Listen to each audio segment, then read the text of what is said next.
नमस्कार मित्रो, माझ्या कायदे भान या लीगल चॅनलवर तुमचं स्वागत आहे।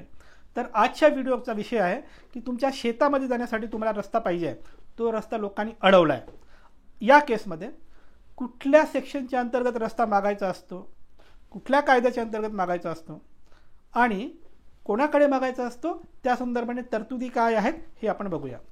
बरेचदा मला असं लोक सांगतात, सर आमच्या शेतात जाण्याचा रस्ता अडवला आहे, आम्ही तहसीलदारकडे अर्ज टाकला आहे पण आमचा अर्ज रिजेक्ट झाला, आम्हाला रिलीफ मिळालेलं नाही आहे। असं जेव्हा ऐकतो मला नवल वाटतं, कारण शेतकऱ्याच्या शेतात जाण्यासाठी रस्ता देणे हा फंडामेंटल राईट आहे, तो राईट कोणीच रिजेक्ट करू शकत नाही। असं असतानासुद्धा हा राईट का रिजेक्ट होतो? जर खोलात जाऊन पाहिल्यानंतर लक्षात आलं की अर्ज टाकताना तुमच्याकडून गडबड होते, गल्लत होते। का गल्लत होते? कारण आपल्याकडे दोन कायदे आहेत रस्ता मागण्यासाठी। एक आहे मामलेदार कोर्ट अधिनियम 1906चा कायदा आहे, त्या कायद्यातील कलम 5च्या अंतर्गत रस्ता मागता येतो। दुसरा एक कायदा आहे की महाराष्ट्र जमीन महसूल अधिनियमामधील कलम 143च्या अंतर्गत रस्ता मागता येतो। म्हणजे तुम्हाला रिलीफ एक पाहिजे आहे पण प्रोविजन दोन आहेत। आता दोन प्रोविजन असंच गंमत म्हणून नाही आहेत, त्याच्यामध्ये डेफिनेशन्स आहेत। कुठल्या परिस्थितीमध्ये तुम्ही मामलेदार कायद्याच्या अंतर्गत मागू शकता आणि कुठल्या परिस्थितीमध्ये तुम्ही जमीन महसूल अधिनियम कायद्याच्या अंतर्गत रस्ता मागू शकता, याचे डेफिनेशन्स आहेत। हे न समजल्यामुळे तुमचा अर्ज चुकीच्या सेक्शनमध्ये दाखल होतो आणि तो रिजेक्ट होतो। आता त्या ज्या काही गडबडी आहेत, तो जो काही गोंधळ आहे तो काय आपण समजून घेऊया। बघा, मामलेदार कोर्ट अधिनियम 1906च्या कलम 5 अंतर्गत अर्ज टाकताना दोन गोष्टी आवश्यक पाहिल्या जातात। पहिला, नेहमी तो रस्ता मागितला जातो जो ऑलरेडी तुमच्या शेतात जाण्यासाठी अस्तित्वात होता। फक्त रस्ताच नाही, तुमच्या शेतात जाणारी पाईपलाईन, ओढा, जे काही असेल, तुमच्या शेतात जाणारा हा जो काही सोर्स होता तो जर अडवला गेला म्हणजेच तो ऑलरेडी अस्तित्वात होता।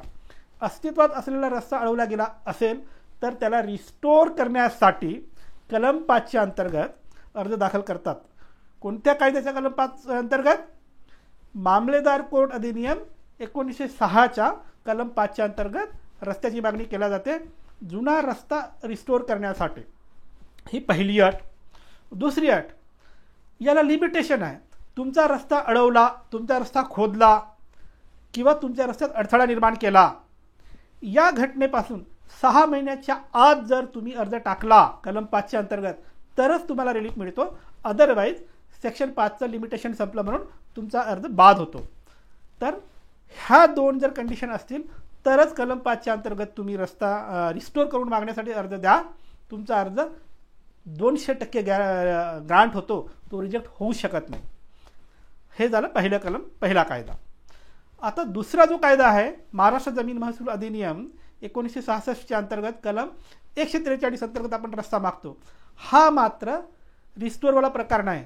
इथे तुम्ही नवीनच रस्ता मागता, आधी रस्ता होता ही अटच नाही। याला तुमची शेती आहे, तुमच्या शेतात जाण्यासाठी कोणाच्या तरी शेतातून तुम्ही हिंडून फिरून येत होता आधी, आता त्यांनी कोणीतरी जिथून कुठून तुमचा पर्यायी मार्ग वगैरे होता तो मार्ग बंद झाला किंवा अजून काही झालं तिकडे, आता तुमच्या शेतात जायला रस्ता नाही आहे। या केसमध्ये तुम्ही फ्रेश रस्ता मागत आहात। फ्रेश रस्ता मागताना मात्र कलम 5 अप्लिकेबल नाही होत, कलम 143 ऑफ महाराष्ट्र जमीन महसूल अधिनियम लागू होतो। हा अर्ज करताना ज्या शेतकऱ्यांच्या शेतामधून तुम्ही रस्ता मागणार आहात त्या शेतकऱ्यांचे सगळे सर्वे नंबर, त्यांचे गट नंबर, आजूबाजूचे जे काही शेतकरी आहेत जिथून रस्ता तुम्हाला हवा आहे त्यांची सगळी माहिती लिहून तुम्ही अर्जामध्ये द्यायची असते की या लोकांच्या शेतामधून मला रस्ता पाहिजे।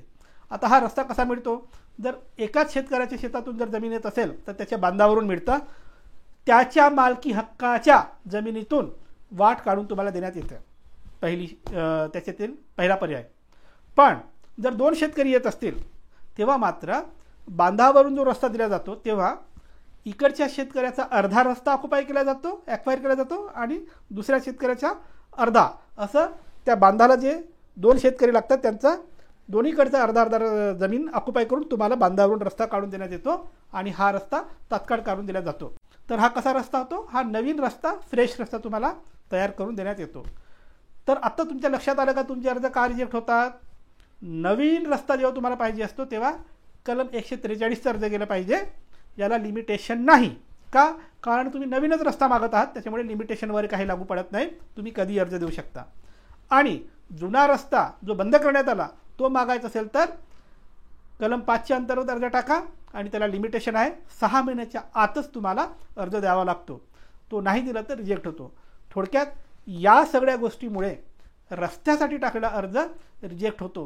पण या गोष्टी जर तुम्ही व्यवस्थित पालन केलात आणि अर्ज टाकलात तर रस्त्यासाठीचा तुमचा अर्ज, तुमचा दावा रिजेक्ट होत नाही, तुम्हाला रस्ता मिळतो. तर मित्र, ही होती माहिती की शेतात जाण्यासाठी जर रस्ता पाहिजे असेल तर कुठल्या तरतुदी अंतर्गत अर्ज टाकायचा त्या संदर्भाने. मित्र, तुमच्यासाठी असंच मी कायद्याचे व्हिडिओ आणत राहीन. कायद्याचं ज्ञान वाढवण्यासाठी कायदेभान पाहत राहा. आणि हो, ज्यांना कायदेशीर सल्ला हवा आहे ते मला संपर्क करू शकतात. माझा नंबर तुमच्या स्क्रीनवर दिसतोय, पण थेट फोन करायचा नाही, अजिबात फोन करायचा नाही.